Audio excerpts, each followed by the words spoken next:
It's time to chill out and get ready for a mediocre Q&A live stream. If you're old enough, grab yourself your favorite adult beverage, and if you're not, stick with apple juice. Put your feet up and relax. If you have any questions, feel free to ask them in the chat. And now let's cue up the intro music.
Hello.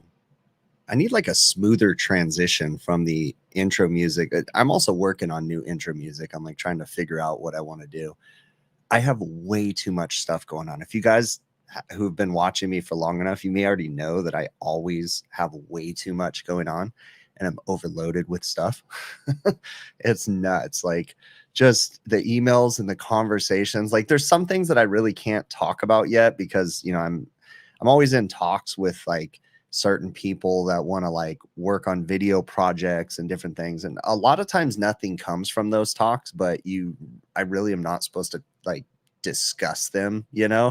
So it's just always fun. But these are definitely good problems to have. And also, I am my own worst enemy. I'm the one that always gets in way over my head, digging into things and doing all sorts of stuff. And so it's all on me.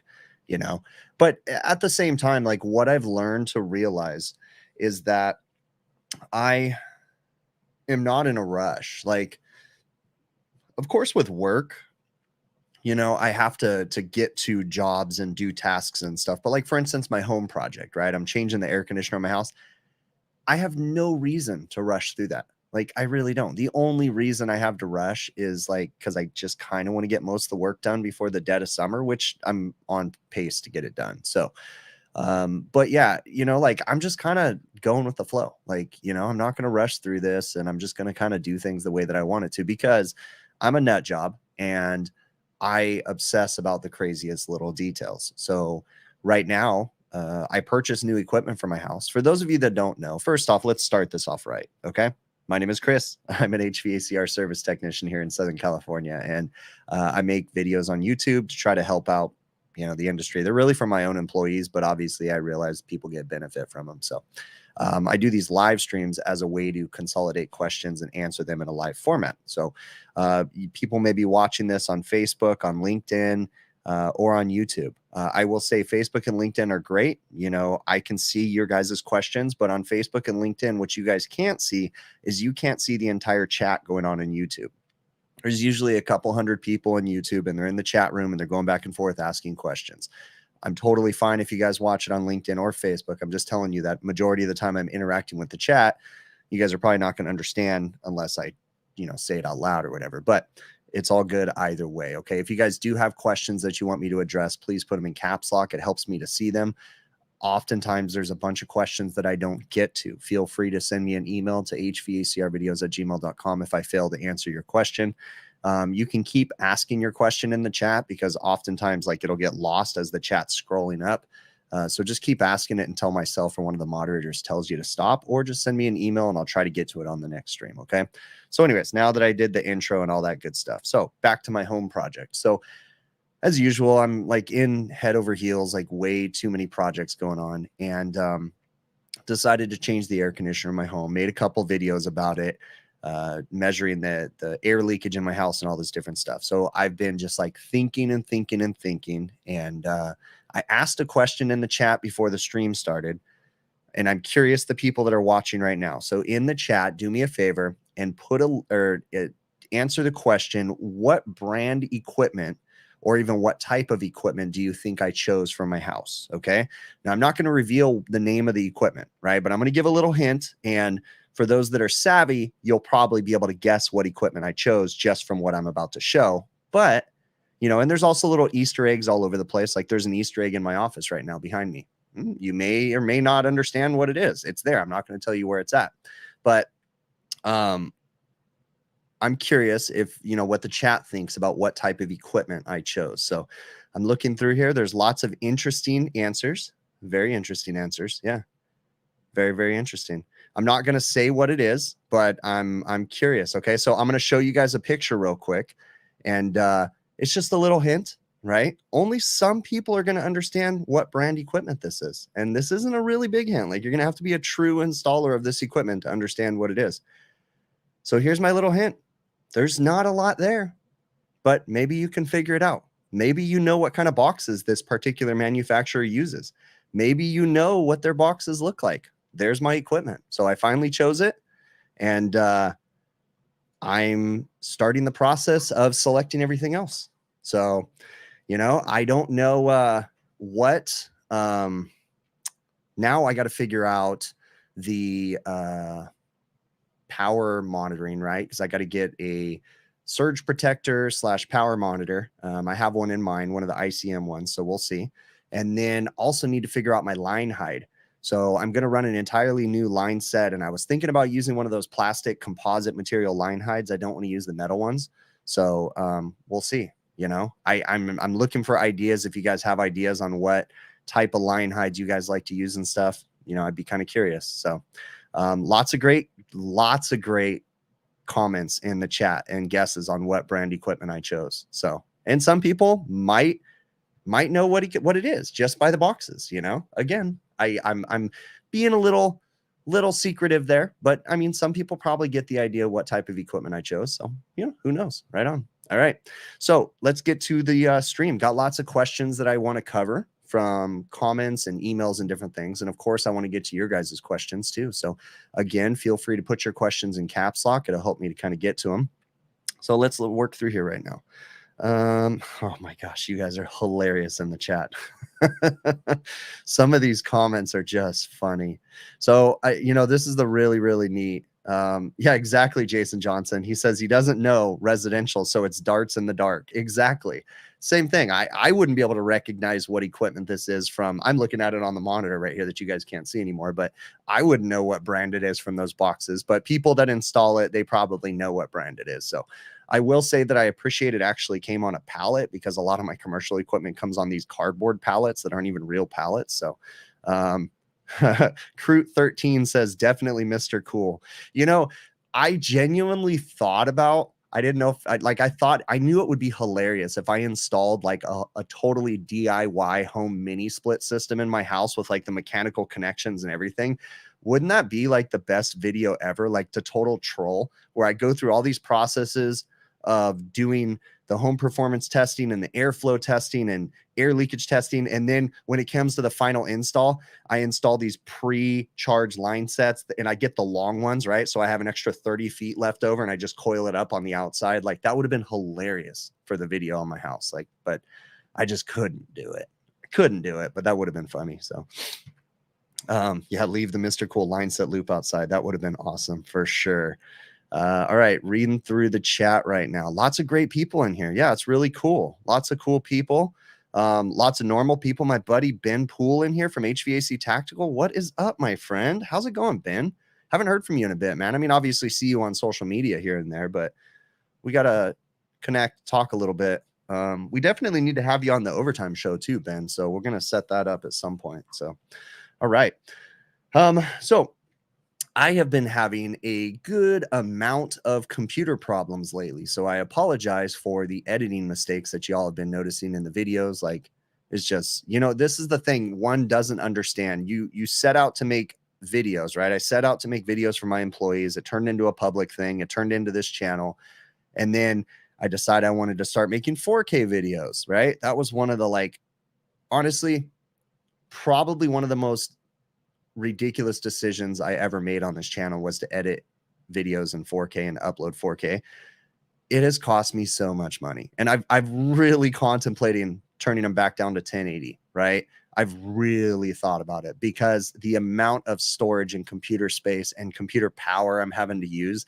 I have this giant computer in my office that I've been having just a lot of little problems with, and it's nothing major. It's just I'm running out of storage because these video files that I edit and I upload are typically 60 gigs, right? When they're edited and uploaded. 60 to 80 gigs sometimes. You know, if it's like an hour long video, it's an 80 gig file. If it's a 20-minute video, it's a 30 to 40 gig. 45-minute, it's usually like 60 gigs. But that's not even the hard part. The hard part is that I'm a nut and I can't get rid of my original footage either. So I have all my original footage, then I have the edited video. You know, it's like I have so much stuff on my computer and I've been running into all kinds of little issues. And you know, you guys probably don't even want to know this, but I tend to go off on rants like I do. So I'm having to get, I'm probably going to end up looking into a RAID setup for hard drives. And it's just like, oh my gosh, so many things that I've never really thought I needed to do. But Pat, thank you very much for that super chat. So Pat donated through YouTube super chat. That is Pat from Commercial Kitchen Chronicles. He said he enjoyed my video yesterday. Good to see me turn it into a teaching moment. And I'm definitely going to talk about that. I have that on my list of things as we get through. So let me see what the chat has to say real quick. No audio, then video goes poof, gone. So Coke Nose has started. Yeah, exactly. Reading through the chat right now. Would there be a first? Oh, okay. There we go. Reading through the chat. 4K is nice. Your internet can't even run it anyways. Yeah, I love 4K, but it's just ridiculous, man. You know, it is absolutely ridiculous, the amount of stuff. These are first world problems, 100% Total Tech. Like ridiculously first world problems for sure. So, yeah. Okay, reading through here right now. All right, so Jacob Crabtree says a 3-in-1 start kit or factory start components each have their own perks. What do I prefer as a repair? If you choose to use a 3-in-1, do you keep it as a permanent repair or do I return it to install OEM? Great question, bud. Okay, so a 3-in-1 is a universal start capacitor, potential relay, or it's actually supposed to be a current relay, but it's a capacitor, relay, and an overload, okay, built into a device. It's supposed to replace the starting components on fractional horsepower compressors, single phase, typically 115. Sometimes you can get them in 230 volt, but basically it replaces the starting components. So I want to ask the chat right now, What are your opinions about 3-in-1? So I'm asking the chat, is it something that you leave in the system? Is it something that you use as a temporary solution? Or do you just, just leave them in, or do you only go OEM? So I'm asking the chat right now. I'm curious what your answers are. 3-in-1. We're not talking about hard starts. We're talking about 3-in-1 start kits for fractional horsepower compressors. What's your opinion about them? Let's see what the chat has to say. Reading through here. Temporary until you get OEM. Temporary. Let's see. Temp until OEM. Okay, so a lot of people seem to say temp if OEM. Space says leave it if needed. Use it to test, then get the OEM, says Mike B. My opinion on 3-in-1s is I only use them for testing purposes. They will get a compressor started. Now, let me old school myself here. Where's it at? Well, shoot. What happened to my compressor analyzer? I genuinely don't know where my giant compressor analyzer is. Hold on just one second. It'd be really funny if I stood up and I didn't have pants on, huh? But I did. All right. So,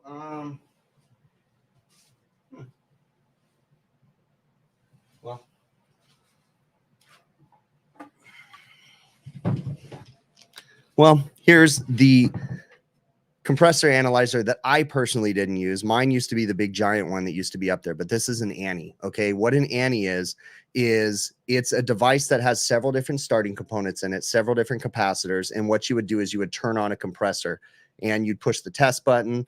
You could push the start button. You could do all sorts of things and you could test fire a compressor. Okay. This was in case the start capacitor or starting components were bad, or you were suspecting that they're bad. Okay. We would use a compressor analyzer. Now, again, I didn't use this Annie. One of my employees gave this to me. I used a bigger one.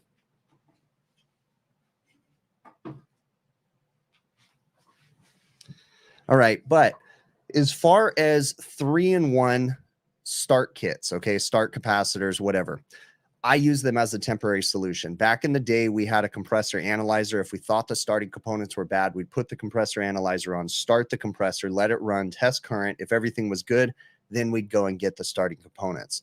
Now we have 3-in-1 devices, or even just universal capacitors. And what we can do is we can take a 3-in-1 device and we can put it on the compressor, see if it starts. And, some people leave them on there. I personally don't like to leave 3-in-1 start kits on the compressors, okay? Because they're not using the factory designed capacitors. If you ever take a 3-in-1, there's a couple different manufacturers that make them, but if you ever take one apart, on them, usually like there's a sizing chart, right? And the sizing chart will say it's based off of horsepower. But if you pull the little start kit apart and look at the start capacitor, pull the sticker off of it and look at the microfarad rating on the start capacitor, majority of the time it doesn't match up to what the compressor manufacturer specs for their start capacitors, okay? Oftentimes they're a lot smaller, but they can get the compressor started. The next thing is when you will use a 3-in-1 start kit, okay, we're talking about the little, I wish I had one. I used to have one here. Yeah. I guess I don't. I used to have one back there, but when you take the 3-in-1, if you ever pull it apart, it has an overload inside of it. It has a relay, and then it has the capacitor. Okay, what you're doing when you put that 3-in-1 on the compressor is you are removing one of the protection devices of the compressor.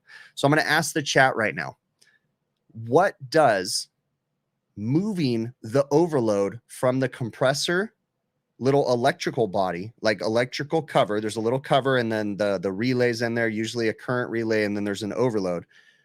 The new 3-in-1 has the overload in the 3-in-1 device. So what's the problem with moving the overload? And I'm asking the chat to see if anybody is thinking the same way that I'm thinking, okay? So if you take that overload and move it into the 3-in-1 and no longer at the compressor, what are we losing there? We're losing a protection device that's built into that compressor.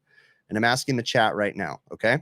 So there you go. Brian Sanders says it takes away the heat factor from the overload. Exactly. Cyborg Sheep says it can't detect thermal anymore. 100%. You are changing the UL listing of that compressor. Now, I'm not huge on that term, changing the UL listing. More so, what I'm concerned with is you're removing the protection device of the compressor. You're taking the thermal overload that serves as two things. It can sense current and it can sense heat, okay? It has a bimetallic disc that's pushed up against the body of the compressor, and a mass amount of heat can heat up that little bimetallic disc and cause it to flex and break the common going to the compressor. Or if it runs too high a current, it can also heat up that little disc because the current running through it, and it'll break the common going to the compressor. So when you use that 3-in-1 device, again, I know there's probably plenty of people watching right now, and to each their own. If you leave them on the system as a permanent replacement, so be it. That's on you. That's fine. I'm not the kind of person out here that's going to say you're a hack or whatever. Like, that's fine. You do you, I'll do me. Personally, I use them to start a compressor. I might use them to get me through a weekend, but I always go back with the OEM start components. Okay.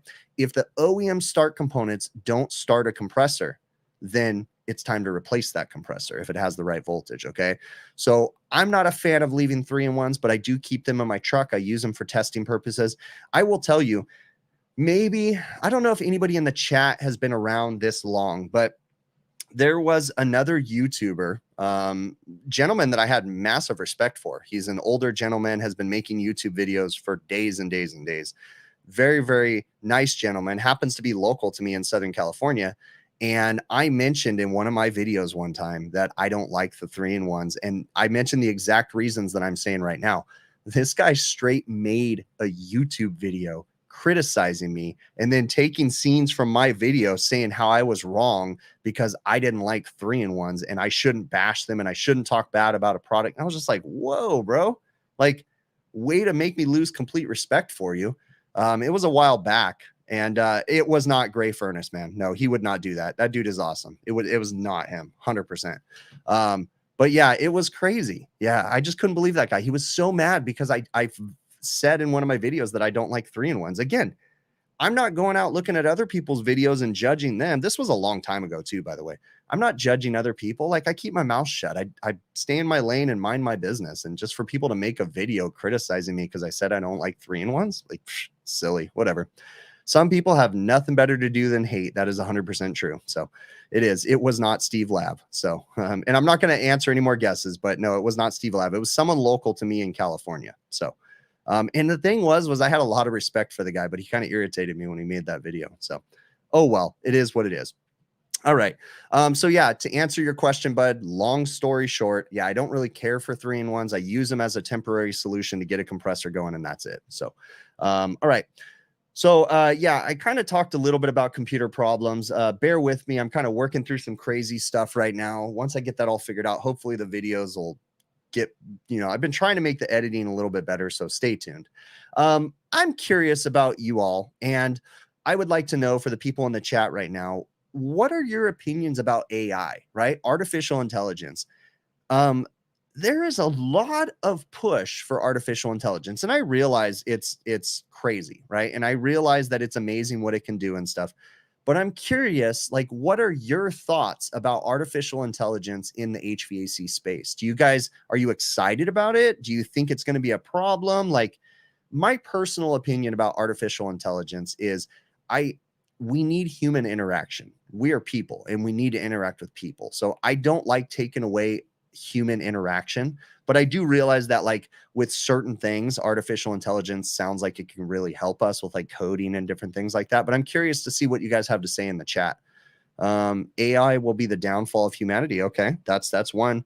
AI is going to be the end of humanity if they don't stop it now. Very interesting. Like, those are some valid points, I guess. Some people, I mean, even Elon Musk had a conversation about AI because he the chat, I think it was the Chat GPT one. I think he had something to do with that company before, like, and he separated from it or something like that. But yeah, he has a lot of warnings about AI too. So Jennifer says that they need to use their brains too, like we do. Yeah, I agree. Yeah, Total Text says he's a bot. I think that AI can help in some things, but, like, for instance, I'm noticing, because I'm in a lot of Facebook groups and a lot of the or the residential business owner groups and stuff. And a lot of those people, and there's marketing companies that are already, like, setting up AI programs to cold call the customers and interact with customers. So that way there's not a person that actually has to do that job. I don't really like that stuff. I mean, again, to each their own what they want to do, but, like, I don't know about you guys, but when I have to pick up the phone and it's a computer system and it says push 1 to talk to this, that drives me through the roof. I like to talk to a person. I like to if I'm going to make the effort to pick up a phone and dial something, I want there to be a person on the other end of that line. If I want to deal with a computer or a bot, that's what typing on a keyboard's for, in my opinion. But if I take the effort to pick up my phone, which is very rare these days, to actually pick up my phone and have a conversation, I want to talk to a person. I don't want to have to go through a robot that just drives me nuts. My wife will attest that I'm usually screaming at my phone, operator, jamming the 0 button, operator, just like yelling at my phone. So that's just me. It is what it is. Skynet is coming back 100%. So reading through here, watch Free Guy, all we need to know. That's funny. AI scares me. AI can't replace the human brain. No, but they're going to do a pretty good job of figuring out some crazy stuff with AI for sure. It is good for helping diagnose problems and bring better efficiency. It needs to augment service. Okay, so I agree. I think that's a good point. AI is going to change every industry. They will be dispatching, diagnosing at a minimum. Yeah, but imagine how difficult that's going to be. I mean, I guess I can see maybe it helping with dispatching, but I run a small company, so we have certain people that are good in certain areas, and the dispatcher would need to know, like, hey, don't send this person to this call, only send this person to this call. And I could just see that just creating problems, but who knows, hello to everybody that's coming in. JMF Productions, what's up, man? Happy Monday. Flat bill hats. I got a confirmation that I am supposed to be receiving them tomorrow, my first shipment of flat bill hats. So we're going to be having dad hats. I ordered a very small amount of the dad hats, which are the relaxed fit, floppy, just, not floppy, but just relaxed fit hats. And then I ordered flat bill hats, which will be similar. They will not be the same material as my normal breathable, sweat resistant hat. Okay. The flat bill, we could not get this breathable material, but it is a very nice canvas. It's a flex fit, but you'll just have to see when I release the pictures. Okay. It'll make sense. It's a snapback, but it's a flex fit, if that makes sense. Okay.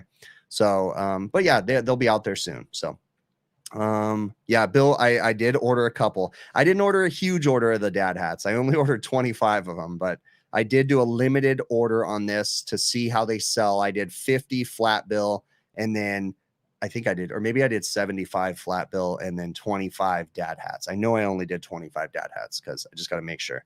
For setting parameters on an HVAC system, AI is awesome, says Cyborg Sheep. Well, maybe. Okay.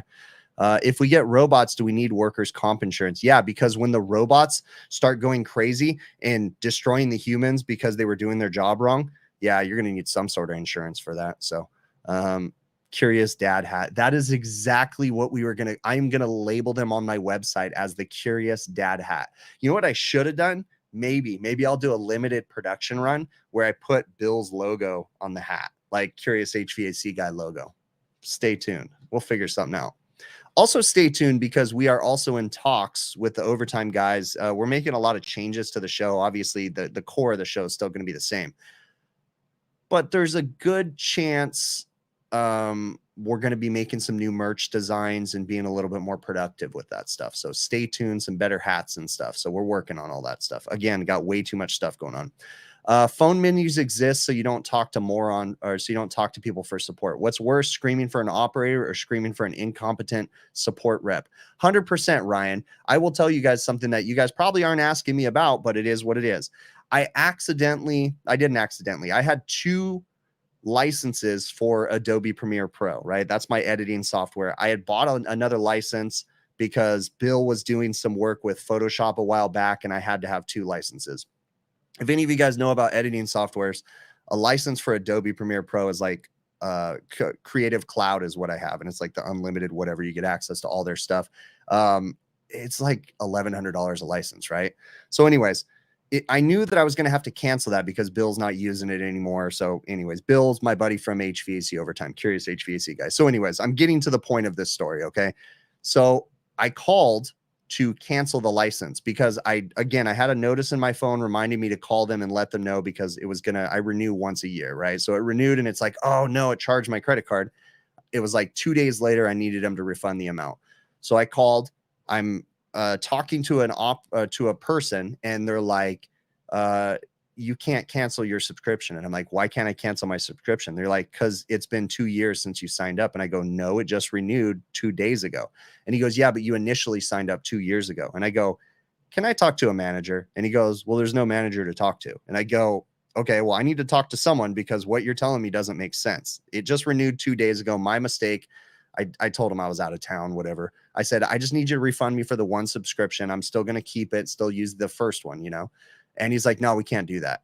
Long story short, after going back and forth, he finally reversed it and sent it back to me. But yeah, talk about an incompetent operator. That guy went through everything in his book saying, no, we don't want you to cancel. And it's like, shut up, dude. I just wanted to cancel one license. Like, it was just annoying. But anyways, now that you heard a story you didn't need to hear, when do I expect to carry ponchos for merch? I don't think I will ever have ponchos, man. Just not something I think I could use. Who am I asking the bot for a representative is who you are. Wait, who you are asking the bot for a representative is who you are in real life. Who you are asking the bot. So are you saying that, like, I don't know if I understand that, Jennifer. Are you saying that if I'm screaming at the phone that I'm just an asshole all the time? Yeah, I mean, there's no denying that, 100%. R448A replacing 404. What's up? What's my opinion? Mario is asking me. Mario, I have been using 448A to replace R404A for over 2 years now. It's not a big deal. But what I will say is if you are going to use R448A, your best bet is to upgrade the system, okay? You can use it as a replacement for 404. You can make it work with an existing 404A system as long as it has polyester oil in it, but you're going to have to make a bunch of adjustments to the expansion valve. The nozzle on the expansion valve is probably not going to be sized right for the 448A. The evaporator is probably not going to be sized right, and the condenser is probably not going to be sized right. So, you know, there's going to be manufacturer's information saying that you can make it work, but your best bet is to upgrade the system. So for me, I don't do field conversions to 448A. Now I do light commercial refrigeration and air conditioning. I do not do supermarket stuff. Okay. So I'm not taking an existing walk-in cooler that's 404A that just needs a new expansion valve. I'm not converting it to 448A. I'm only doing it if I'm going to design everything properly for the 448A to make it a seamless conversion. Okay. I'm not saying it can't be done, but there's a lot of work to be done with it. Okay. I'm going to continue to use 404A unless I have to use or to do an upgrade to the system. Then I will replace the equipment and use 448A. Other than that, 448A is a high glide refrigerant. So you need to pay attention to that. Make sure you're always charging as a liquid, no different than 404. Make sure it's going to have high compression ratios. Okay. It's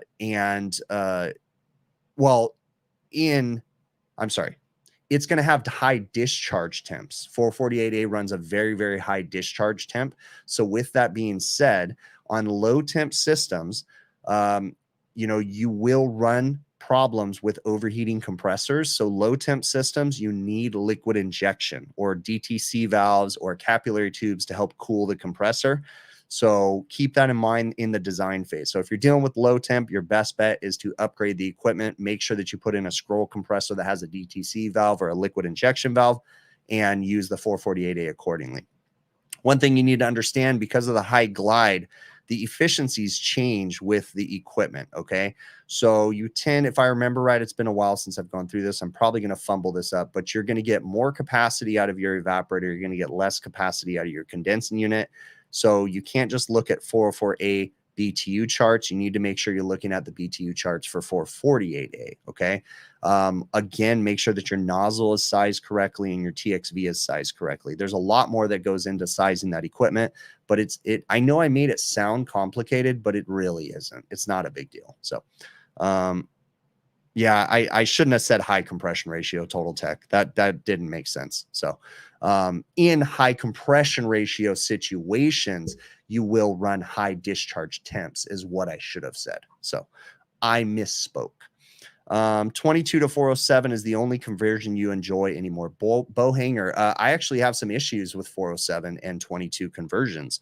So what I have found is on carrier package units that have the Accurator metering devices, I did about 7 or 8 conversions to 407C last summer, but I did them right. Compressor changes, and then charging by target superheat because they were fixed orifice metering devices. And what I noticed is the systems would run brilliantly until the outdoor ambient temperatures hit above 105 degrees. And then all of a sudden, my current went way high on my compressors and I started blowing fuses, but there was nothing wrong with the system. The first time it happened to one of my systems, I was like, what the heck's going on? And then I started systematically noticing it happen to every system that I put 407C in, only on carrier package units that had the fixed orifice metering devices. Another thing that I notice on the fixed orifice metering devices with 407C is when you start them up, I was actually just working on one today. The suction saturation temperature drops down to like 15, 20 degrees. And then it takes about 4 minutes to slowly build back up.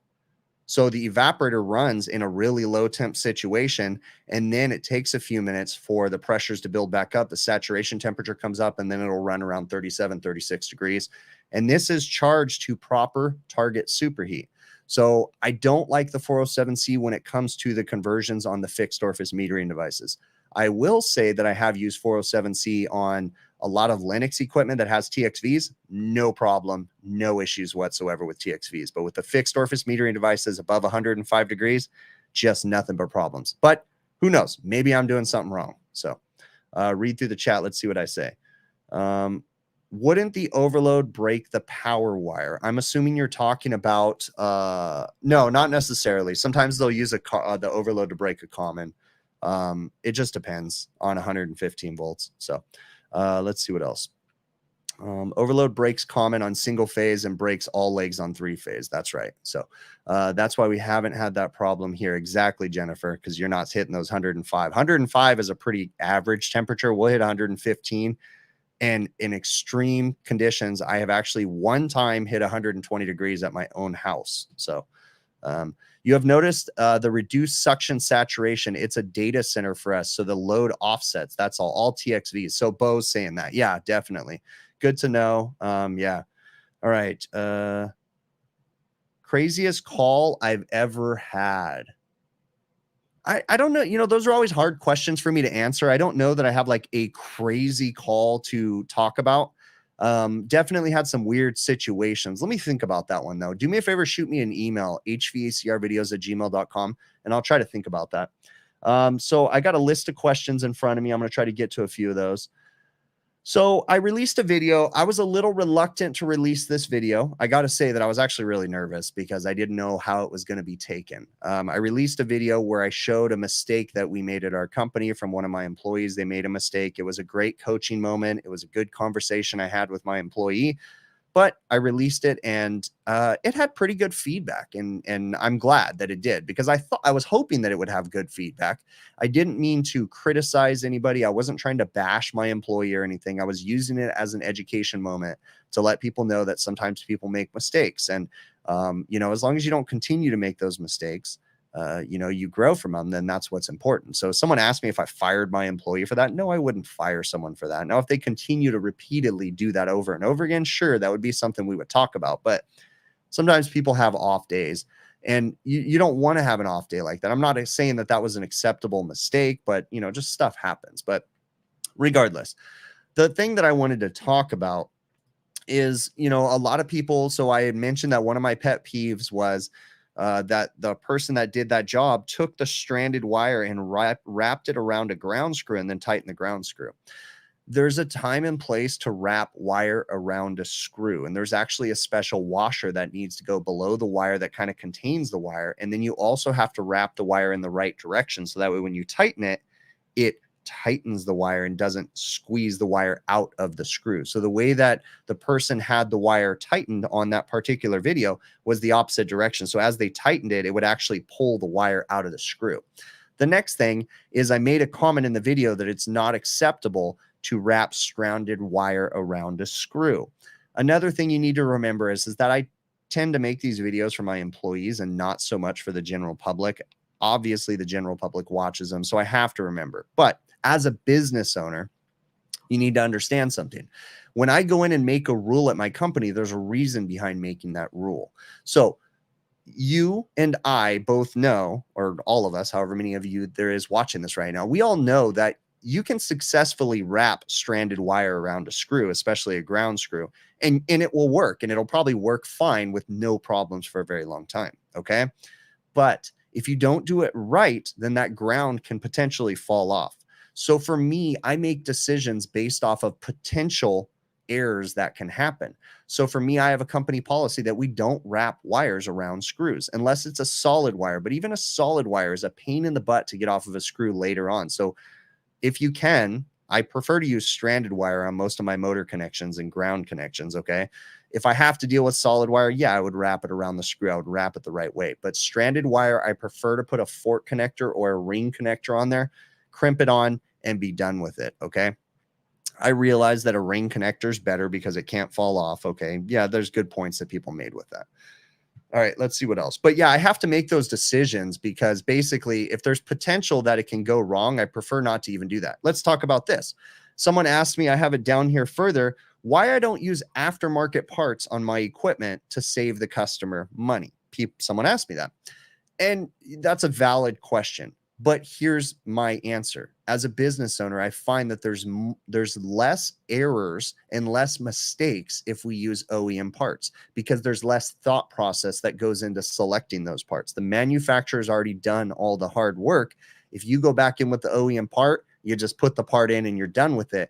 You don't have to make sure that you size the motor right or anything like that. If you use an aftermarket motor on a carrier package unit, okay, you actually have to go up a horsepower. If it says 3rd horsepower on the OEM motor, you need to go with a 1/2 horsepower, okay? And the reason why I say that, and actually what you need to do is the way that they test the motors. What you need to do is don't even look at horsepower and look at the current. And when you see the existing OEM motor, if it says 4.7 amps, that's a 3/4 horsepower condenser fan motor. So you need to go with a 3/4 horsepower, no matter what the horsepower says on the OEM motor. But that's just too much thought process. Sometimes we have to use an aftermarket part, but it's easier to use the OEM part because there's less thought process. And for a business owner like me, I have a policy that we only use OEM parts, so there's less mistakes. There's less potential of a mistake, okay? And we're letting the manufacturer do the work. Now, you and I both know that sometimes there's some manufacturers that just have horrible OEM parts. Yeah, that's fine. We'll address that when that comes. But for the most part, I stick with OEM. Same thing with my company policy to not wrap stranded wire around screws. It's just less potential for a problem. Just use a ring connector or a fork connector and be done with it, okay? Less potential of a problem. Let's see what else the chat has to say. A swamp cooler in high humidity. That's as useless. That's funny. Yeah, true. Thoughts on press fittings. Do I think they are the future? Crute 13. Do I think that press fittings are the future? I think that press fittings are a part of the future, but I do not think that there is an absolute only press every single connection ever again. No. Okay. But there's a time and place to use press. I've been using press fittings for a couple years. I don't use them a lot. I've only got so many jobs out there because I was testing them out. Never had any problems, but there's a lot of prep that goes into the press fittings. Okay. Now I just did an ice machine job last week where I pressed on all the drain lines. It saved me a lot of time. The fittings cost a little more money, but it saved me a lot of time. Okay. So I was able to get that job done faster.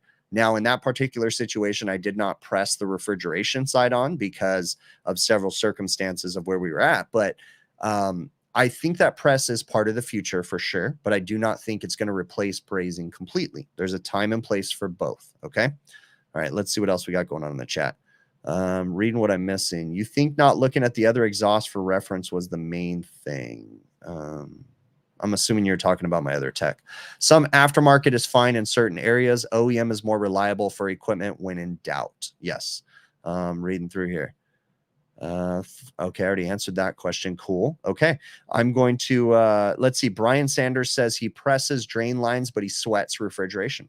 That's perfect, man. You know? And again, this is the thing. Like, we don't have to have this contention or this problem. Brian, if you told me that you press every single refrigeration connection, good for you. You know, like, I don't understand why, if I post a video about pressing refrigeration lines, you get a million emails and comments. You're a hack. You just can't braze. You can't do this. And it's like, why? Like, I don't understand. Like, are people just bored and they have nothing else to do better than just to comment and try to drag other people down? if you choose to press, that's cool. Good for you. You know, if I choose to press, who cares? It is what it is. You know, I go out there and I use it to my convenience. If I find that pressing refrigeration lines is going to save me time, or it's going to save me a step of having to braze in a weird situation, then sure, I'm going to choose that. Or sometimes I'm still going to braze. It's 50-50 depending on where I'm going to go. It just depends on every situation. So, you know, what happens when you put the wrong capacitor too high or too low? It's going to change the delivered power to the motor, and it's going to cause potential problems. Okay. So it just depends. You know, you need to go with the manufacturer spec capacitors, and it's going to throw a lot of variables off. So it just depends on the situation. What's my view on Daikin equipment? Any experience? I do not have any experience, Cameron, other than friends and people that I know that work with Daikin equipment. I will say that with every manufacturer out there, there is problems. 100%. There's not a manufacturer out there that does not have problems. Okay. Everybody does. I will say that, for instance, and I'm going to tease it right now too, because I know we got a lot more people in here. And the people that were in the beginning, you guys already know, but, you know, I chose some really high-end equipment for my house. Right.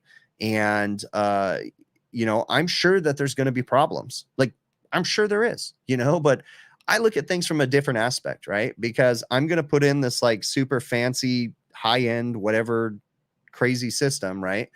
And if it breaks down, I get to make a video about it.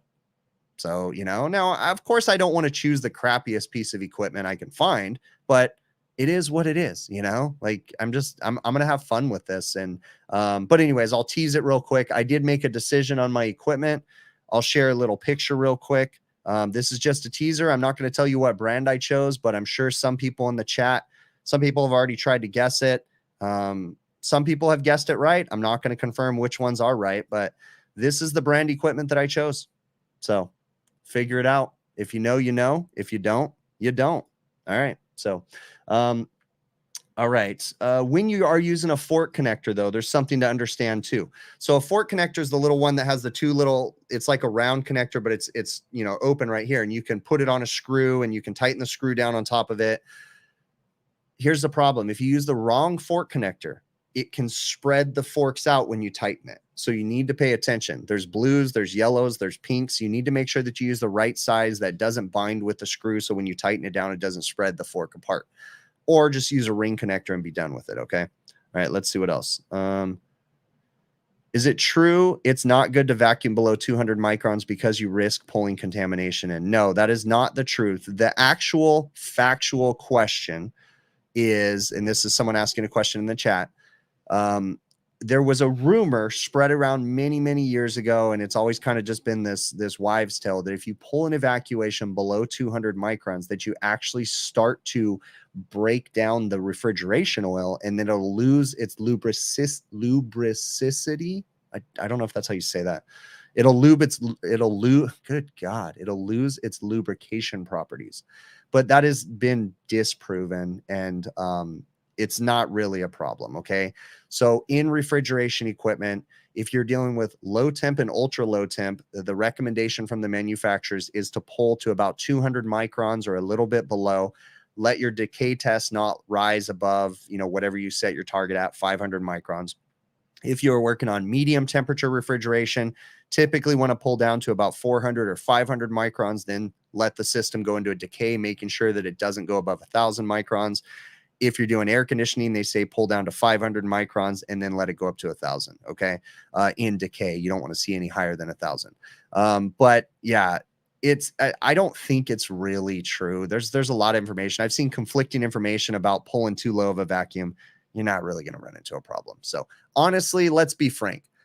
And I'm not judging people, but I see people posting on the internet all the time. I pulled to my lowest vacuum ever, 6 microns. No, you didn't. Okay. That system is not at 6 microns. Okay. You're measuring in a really weird spot. I can guarantee you that if you have a system, especially a existing system that you pumped down, or has been in operation, you are not going to get below 500 microns on that system unless you change the oil in the compressor, because you're never going to degas that oil completely. You're never going to pull all the moisture out of the oil.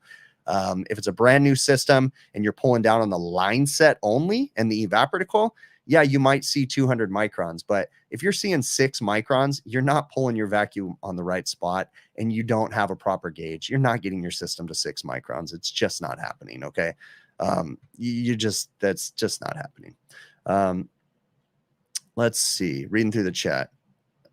Zach Cody says he's never got a system below 92 microns. And I'd even argue that at 92 microns, dude, you're probably not getting a true 92 microns either. So Super Tech, what's a vacuum? Purge Gang. Thanks for that super chat, man. That's awesome.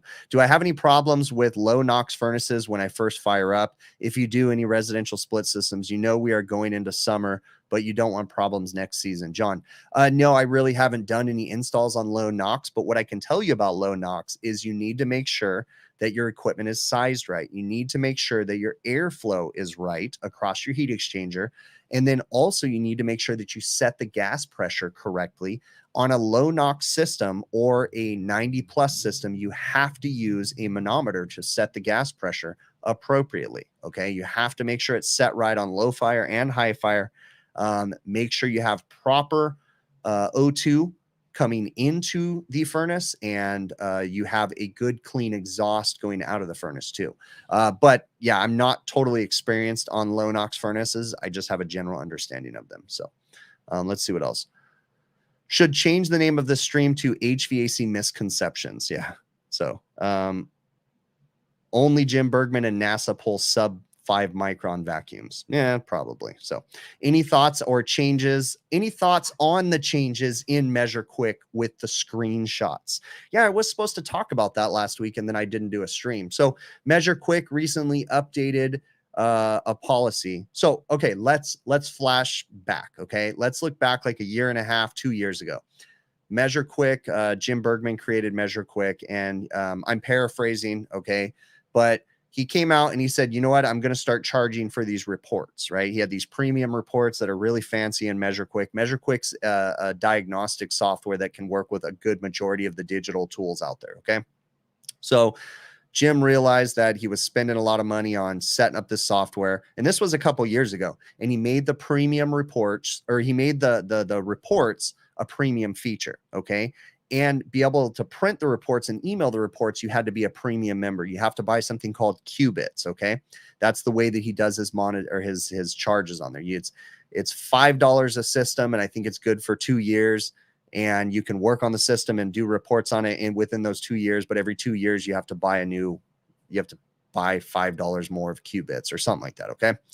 So he made that, and then everybody came out and was furious because he was charging for the reports, okay, which I never understood why everybody was furious that he's charging for the reports. I guarantee he's put millions of dollars into this software, okay? But regardless, everybody was furious about him charging for these reports and the qubits and all this stuff.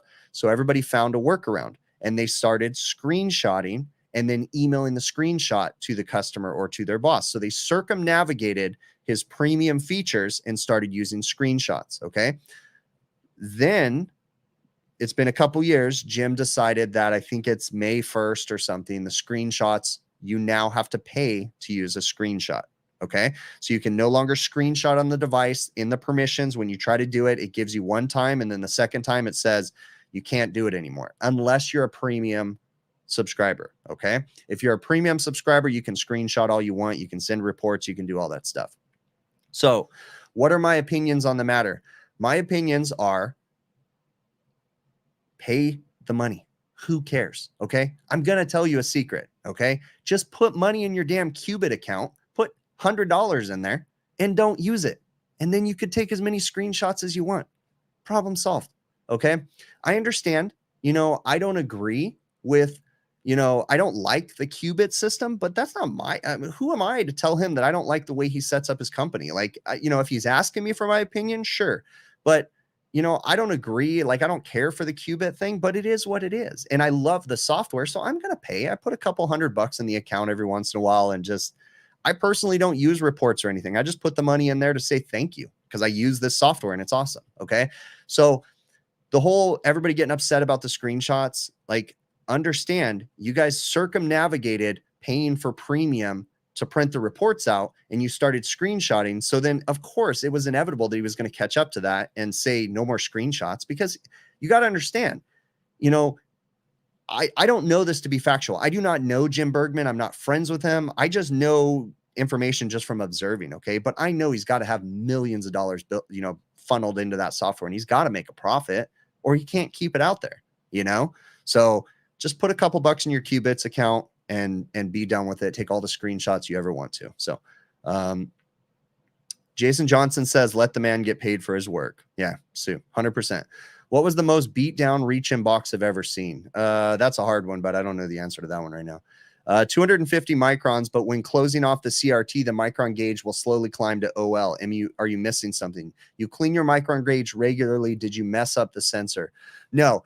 If it climbs up to OL, what that is that's basically saying it's at atmosphere. Your vacuum core removal tool is likely leaking, or the connection, you have something leaking by. Or you have a refrigerant leak in the system. I mean, it's possible you have a leak in the system too. So do a nitrogen test, do a decay or a pressure test over time, temperature compensated pressure test. If you don't have any refrigerant leaks with the pressure test, then do an evacuation. And if you're still, when you isolate it and you're watching the decay, if it climbs up to 0 or whatever, then you've either got a leak or you've got a leak somewhere. Okay. So I bet you it's at your core removal tool. Even if you buy the most expensive core removal tools, I don't care if it's an Appion, a Yellow Jacket, what's the MeasureQuick one? MeasureQuick AccuTools one, which is really just a rebranded Yellow Jacket that has extra O-rings in it. They all leak, okay? Especially after they get older. What I've tend to notice, and it's a frustrating thing for me, is core removal tools, like, no joke, they literally last a season. You pay like $40 for one of them and they last a season, and the next season you're better off just throwing it away and getting new ones. They make O-ring rebuild kits. I challenge every one of you out there to order the Appion rebuild kit for the vacuum core removal tool and do one of them, and then let me know how easy that process is. It's a pain in the butt, and it's honestly, for the $40, just buy a new one every year and just throw the damn thing away. But yeah, there's a leak somewhere in there. So, all right. In my recent video where I had an employee make some mistakes about an exhaust fan repair, did I yell at him? Did I fire him? I already answered the question about did I fire him? No. Did I yell at him? No. There's no point in yelling at your employees. And if you yell at your employees, what are you really solving, right? There's a huge communication problem if you're having to yell at your employees.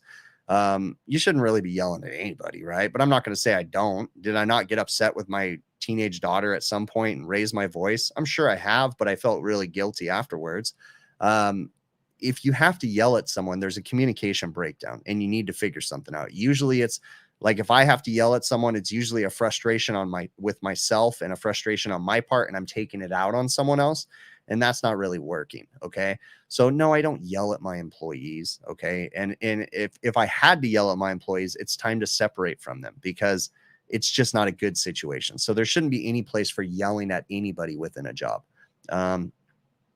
Let's see, reading through the chat right now. Did I take his paycheck away? No, I did not. So, reading through here. Okay. When it comes to exhaust fans, I've been getting a lot of comments from people, especially in the last video. I should have if I just go with a direct drive exhaust fan, then you don't have to worry about belts or pulleys ever again. Okay. Here's my issue with direct drive exhaust fans. I have several out there, several manufacturers, and getting the motors can be a pain in the butt sometimes. Okay. I will say that Captive Air, they're pretty much one of the exceptions. They tend to use a motor that I can find an aftermarket replacement for in a in-term situation until I can get the OEM motor. Okay. So if I have a Captive Air direct drive fan, the OEM motors are pretty decent. And then also you can use like an aftermarket motor.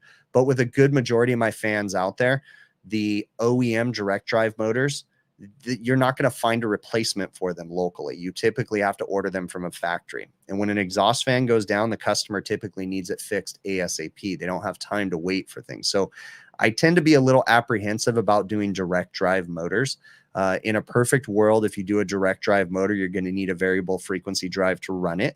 And that VFD should be installed in a conditioned space where the air is clean and they have proper power going to it without low voltage and high voltage spikes, without surges and different things, because VFDs are very sensitive. Most of my customers that have chosen to install direct drive motors and have VFDs on them, they do not have power conditioning on the building. We have VFD failures. We have a lot of issues, and it just tends to be my headache. So I prefer belt driven in that situation, because if it's a belt drive motor, I could just go to the local supply house and get a new motor. I can go get a pulley and be done with it. Okay. Yeah, it's kind of frustrating having to align things. It's one of those things. I appreciate, you know, direct drive motors and variable frequency drives and ECM motors. Like, I appreciate what you can do with them. I appreciate the potential of electricity savings, but when you have to replace them, the return on investment, it just disappears, because they realize that, you know, the replacement cost is usually just insane. Super Tech, thank you very much for that super chat. Do I ever have some of my customers use parallel racks for their refrigeration? Super Tech is asking. I've only had one customer that had a parallel rack for their refrigeration. It was a mini rack. It was one condensing unit that had 2 scroll compressors. It was a parallel system, and it ran everything medium temp in the restaurant. So that's 2 walk-in coolers, 1, 2, 3, 4, 5, 6, 7, 8 remote refrigeration units. They had hot gas defrost on it. Yeah, it was all fancy, right? But the customer didn't really want, well, when I took over the restaurant, it was in just horrible shape and the equipment was just disastrous. And the customer didn't want to keep maintaining that equipment, and they just went to single component systems. So I have had it happen before, and I have had those systems out there, but most customers don't really see the return on investment because it's hard to find people to work on them. And then they just end up getting butchered. Like when I took over that system, it was just completely butchered. Things were bypassed. It was just a mess.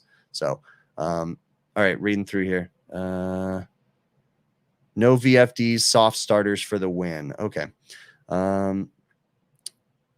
All right, so why not remove adjustable pulleys and put in a fixed groove pulley? A lot of people have brought that to my attention.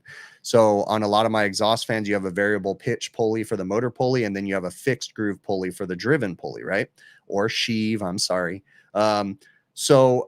Interestingly enough, the motor pulley sheave debacle between the two, there's some people that call them a sheave, some people that call them a pulley, some people that call them all kinds of different things. I've done a deep dive on that, and there is no genuine right way to describe them. The easiest way to understand from all the research that I've done is that manufacturers themselves and engineers themselves and, you know, whoever these smart people are, they interchangeably call it a sheave or a pulley or a sheave. They're the same thing. So, all right. Why not use... Oh, okay. So why not remove the adjustable pulleys and put a fixed groove in? Honestly, I know people say that's the right way to go, so that way you never have a pulley wear out. But the problem is, these restaurants that I work in on a regular basis, they're changing things and they're coming in and they're putting new pieces of equipment. I'm talking like sometimes 2 times a year. They'll put in a new piece of equipment. They need to move a little bit more air. They make us adjust things. I don't know if going in there with a fixed groove pulley is really going to be a smart decision, because I feel like we're going to be coming in there and adjusting things quite often and speeding that fan up or slowing that fan down. I get the concept of it. The only way that I would probably do it is if you had a building commissioned and you have an air balance guy come out and make all the adjustments and get everything set perfectly, and then mark all the equipment speeds and everything, and then go in and put a fixed groove pulley in place of an adjustable pulley. Yeah, I would consider doing that. But for me going in, I'm not air balancing this crap out. I'm just kind of getting it back to where it was and operating it. I'm not going to put a fixed groove on there because we might need to adjust things and change it. So a sheave pulley lets unite the engineers, 100%. Better than a shiv. Yep, I agree. How often do I drop my field piece service gauges, and do they take a good beating? Yeah, dude. Look, here's the deal. My field piece gauges have been dropped. I mean, I'm not dropping them off ladders, but they've taken some abuse, and they do pretty darn good. So reading through the chat, where am I missing? Okay, cool. So a couple more things I want to talk about. I already answered that question, so that one's good. Hey, I recently had the privilege of being a guest on Bill Spohn's podcast, the Building HVAC Science podcast. If you guys haven't ever found or heard that podcast, go Google search it, Building HVAC podcast. Okay, it's on all the different podcast platforms. It was a really cool interview that Bill did. He did a good job of containing my babbling and my rants that I tend to go off on. And I think it turned out to be a really good interview. So I highly encourage you guys to go check out that podcast episode that I did with Bill Spohn. Reading through there right now. One person, and this is another thing too. And again, the reason why I address these complaints that people have or these gripes that people put in my comments is not because I'm offended by them. I'm not triggered by them. I see them as a learning moment. Okay. So I get a lot of people that will come into my comments and say, that's not a refrigeration rack. That's a doghouse, or that's not a rack. That's just a refrigeration system. Okay. A refrigeration rack, if you Google it, the definition of a refrigeration rack is a common housing with multiple compressors inside that housing. Okay. So what I work on is a refrigeration rack. Okay. Now there's different types of refrigeration racks. A parallel refrigeration rack is what most people are thinking of when they say, I'm not working on a rack. I'm not working on a parallel rack. That is correct. A parallel rack is something that will typically have multiple compressors with common suction headers, common discharge headers, and they work in parallel. Sometimes one compressor can turn on, or all four compressors can turn on, and they have massive amounts of refrigerant. It's all about efficiency. There's always a single compressor or at least two compressors running 24 hours a day, 365 days a year. That's a parallel rack, okay? A refrigeration rack in general is just a housing with a bunch of compressors in it. Okay. So when I call something a refrigeration rack, it is a rack. It's just not a parallel rack. Okay. It's technically a multiplex rack but I mean, it doesn't even have to be multiplex. The term multiplex too is a compressor that has multiple evaporators on it, or multiple circuits, right? Not even circuits, multiple evaporators that have individual temperature control. That would be a multiplex rack. Okay. But yeah, I don't know why people get all this crazy about semantics. It's kind of silly. You prefer the term multiplex for racks I work on. Fair enough.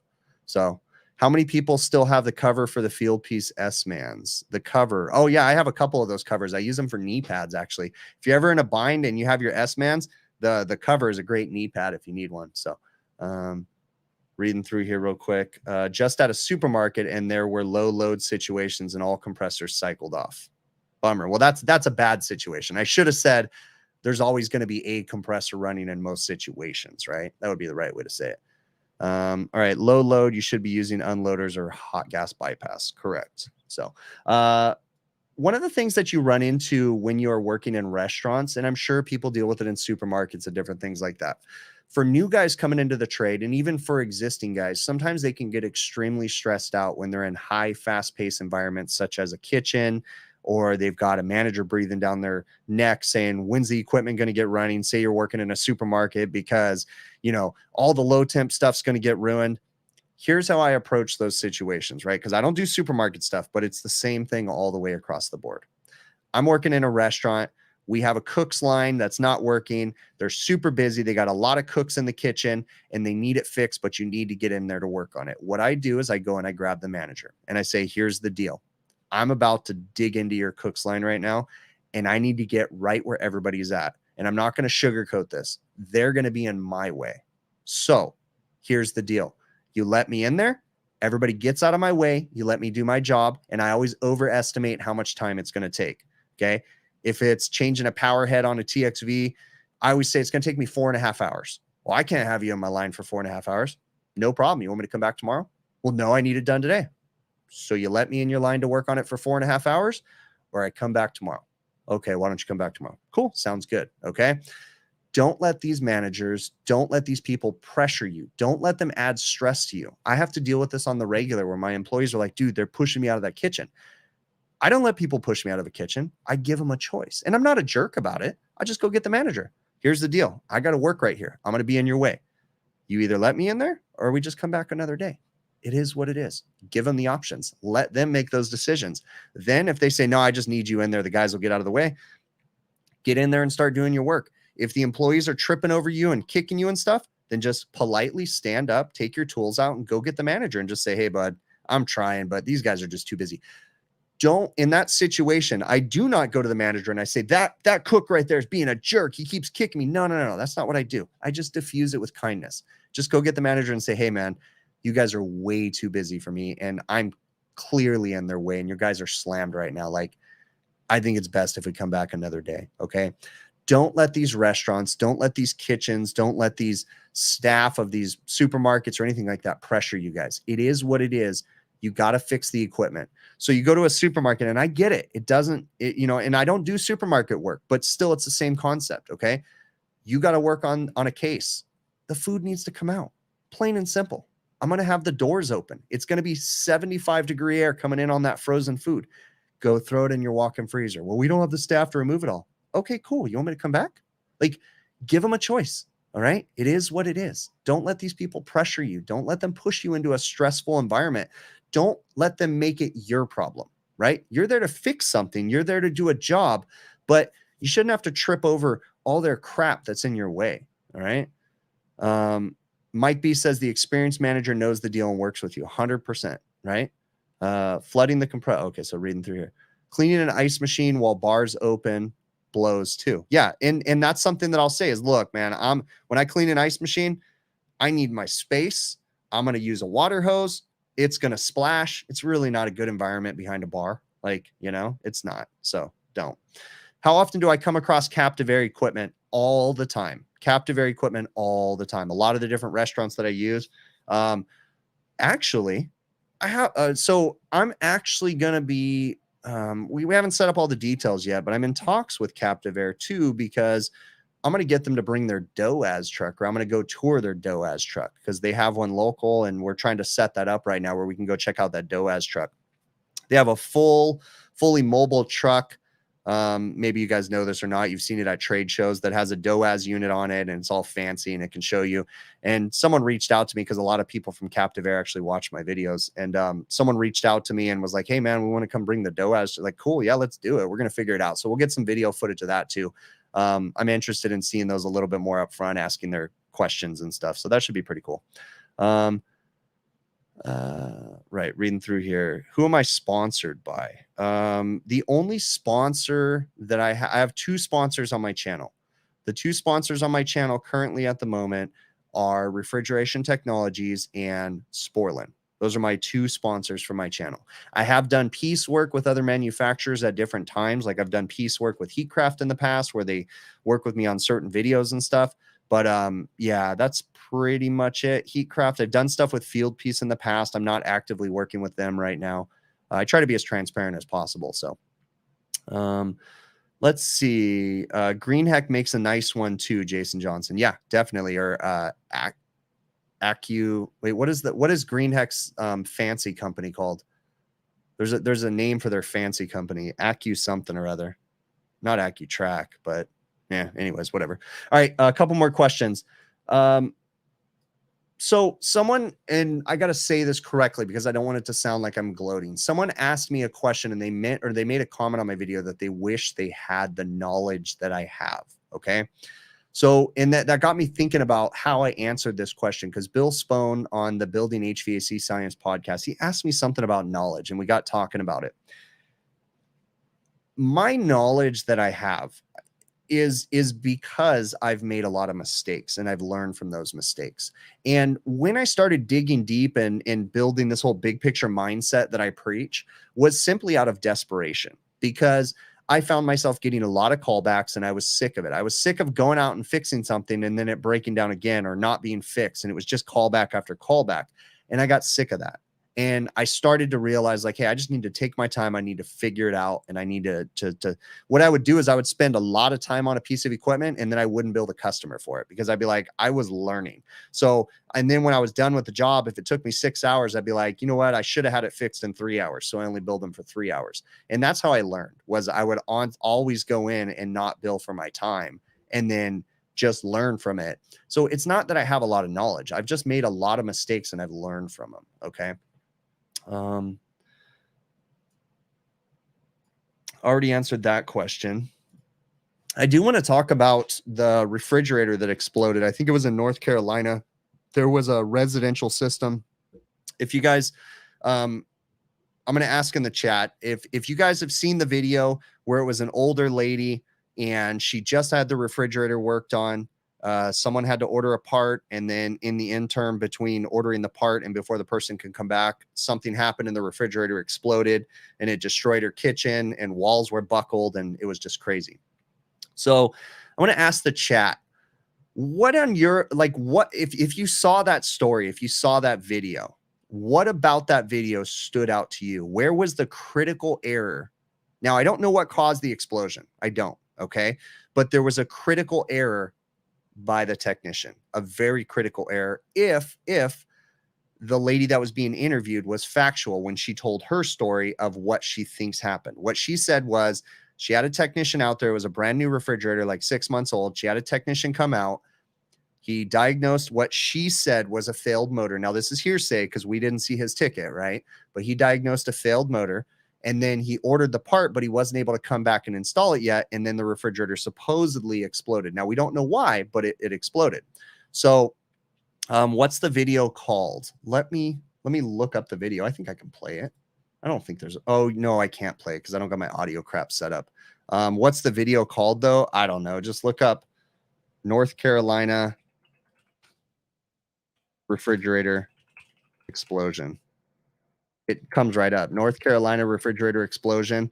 And the first, it's from ABC 11. Refrigerator explodes, destroys kitchen, and damages other parts of North Carolina house, owner says.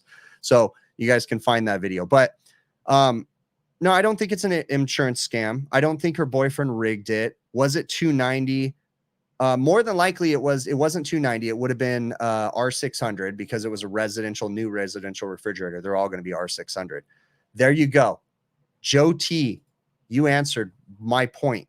The technician left the refrigerator running, should have taken the refrigerator out of commission. 100% accurate. I'm sorry. This is the state of the industry right now. Okay. We have hydrocarbon refrigerants, R290 and R600. Okay. Isobutane and, refrigerant grade propane. They are both A3 refrigerants. They are flammable. It's not a big deal to work on them, but 100% you never use aftermarket parts because here's the thing. Who do you think? Okay, so when you sue someone, right? Let's just say that someone hurts you, right? You get into a car accident and you decide, you have insurance and your insurance takes care of everything. Your insurance turns around and sues their insurance company, okay?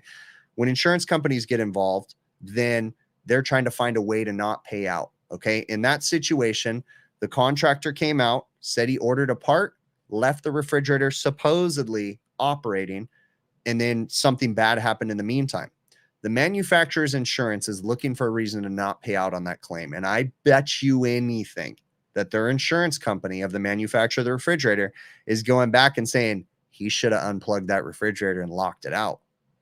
That's common sense. If you work on hydrocarbon systems, if you have to order a part, you shut it down. Now, this is something that the manufacturers aren't telling the homeowner when they buy a hydrocarbon refrigerant, but let's be fair too. The manufacturers are not the ones that decided to start using hydrocarbon refrigerants. It was actually the government stepping in saying, you guys need to use more efficient, more environmentally friendly refrigerants. And there was only so many that met the criteria. So the manufacturers have had to choose these flammable refrigerants. Okay. If the manufacturers could, they would still be using 134A or whatever, right? They would still be using that stuff. But government regulations have stepped in. And I'm not saying the government regulations are bad, but everybody goes and blames the manufacturers because you guys are using these flammable refrigerants. It's your fault. It's actually not. They're just having to deal with it. Same thing when it comes to refrigeration equipment with ECM motors. This manufacturer keeps selling these stupid ECM motors. Let's be honest, the manufacturer doesn't want to sell those either because they put a lot of money and investment into the research they did before ECM motors were out. And they see the high failure rates of the ECM motors, but they have to because Department of Energy specs that they have to use these energy efficient things. Okay. So Anyways, long story short, the refrigerator explosion, the way I see it, again, judging by what the video says, we don't know if the video is factual. We don't know if it's true. It's all hearsay until we actually see the service technician's report. But in my eyes, if that's a hydrocarbon system and he had to order a motor, it should have been shut off. Now, the question is, what was that little old lady supposed to do with all her frozen food in that thing? Well, yeah, that's something that manufacturers aren't telling the customer when they buy those hydrocarbon refrigerators. Maybe you should have a spare, you know? That's not practical. I get it, but that's just the thing. If you have a hydrocarbon repair, shut it down. So, hello to everybody that's in there. Let's see what else. We're going in a backwards direction on these new refrigerants. Juan is saying, I mean, you know, I don't really get too involved in the politics of it all. I'm not worried about the hydrocarbon refrigerants. I work with them all the time. So, reading through here, disconnect the power, tell them not to use it until repaired. 100%. Left it. Yep. All right, cool. So, covered that one. Let's see. I got another thing on here. This is a funny one. So I got this really funny comment, and I'm just going to paraphrase the comment. And a gentleman reached out to me and he said, look, you're not going to like this. First off, I welcome this feedback, but this one made me laugh. Okay. I welcome any feedback you guys have. Doesn't mean that I'm going to listen to the feedback, because sometimes I just get a good laugh about it, but give it to me. It's all good. I'm not deleting the comments. I leave them in there. Gentleman commented on one of my videos and said that my videos are too preachy, they're judgmental, and they're over opinionated. My response was something along the lines of, my personality is not everybody's cup of tea. I certainly have some personality disorders, and I appreciate your feedback. So it is what it is. If you think my videos are too preachy and you think I'm too judgmental and I'm over opinionated, I mean, you're free to move on. It is what it is, right? Another thing that people need to understand is that my videos are still geared towards my employees. So think about it from that aspect. If they weren't made for the general public, they're made for my employees. Maybe they are going to be a little preachy and a little like, you know, telling people that I want things done a certain way, because they're meant for my employees. So it is what it is, right? But again, I'm okay with comment. Kind of made it funny though. Oh, that's funny. What's my favorite? What's my favorite? I have to be careful about reading comments because someone got me a couple weeks ago and I'm not going to read comments out loud anymore. So what's my, this one scared me for a minute, GJ, but it says, what's your favorite smell when it comes to HVACR? Example, refrigeration oil. Favorite smell. I wouldn't say favorite, but it's something that you just can't forget, is burnt oil. 100%. That's not, it's not a favorite, but it's something. Once I remember my dad, because I learned from my dad, right? And the first time we have a grounded compressor, you smell the refrigerant, just smell it just a little bit, and you'll never forget that smell of the burnt oil and the burnt refrigerant. It's just something that once you smell it, it's there's a spot right here in your nose. Anytime you smell, you can walk into a restaurant, you're like, that's burnt refrigerant. I know it. Boom, that's burnt oil. You know, it's one of those things you can never let go. So, I will tell a story. So years and years and years and years ago, pre-1992, before it was against the law to vent refrigerants, and I didn't know any different, I was working on a system. It was an ice machine. I was standing in a restaurant and I was venting the refrigerant. I didn't know any different, right?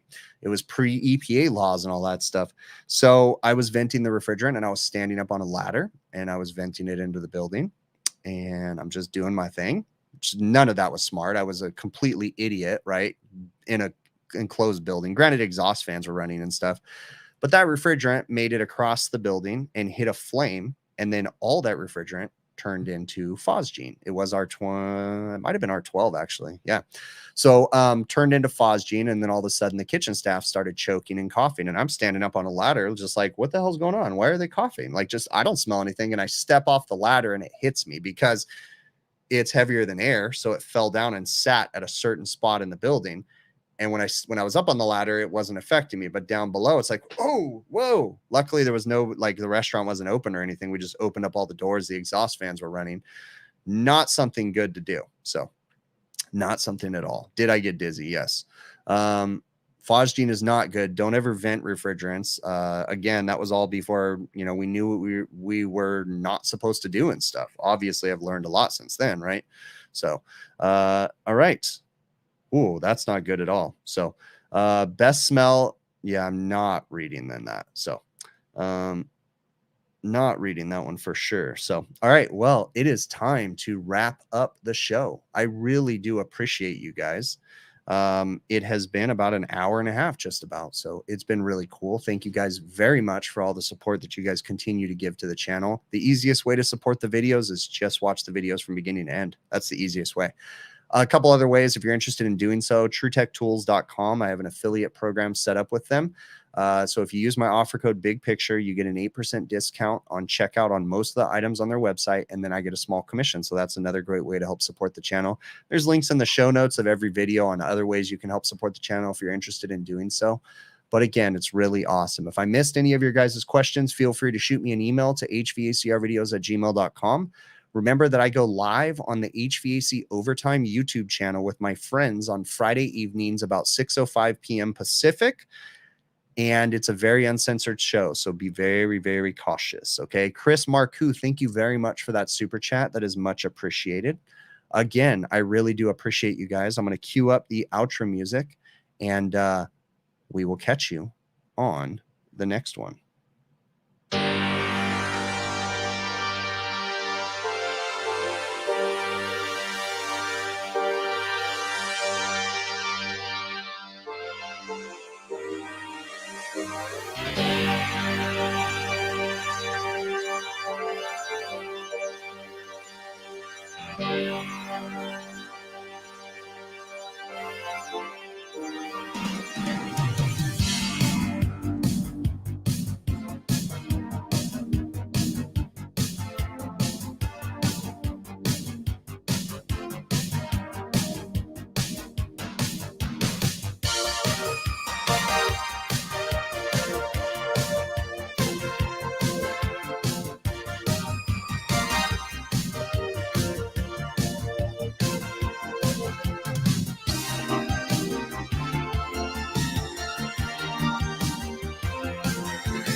You're supposed to leave. Don't know why you're still here. I don't know if you expected something extra. I don't really have anything else to give you. I've got some. Oh, check this out. Oh, it's old school. This is for a project we're working on. Super secret project. But I happen to have something right here. Look at that. Bam. Look at that. Mullet and all. Look at how epic my mullet is. Is that not perfect? That's perfect, right? Even better. You want to see even better? Look at this is about 2000 and no, this is probably like 1998. Look at that bleached hair. Look at that. Good gosh. You remember bleached hair? I should probably bleach my hair. Yeah. That's some old school. That's for a super top secret project that we're working on. Stay tuned. Stay tuned. All right. I'm ending this. Appreciate you all. Catch you on the next one.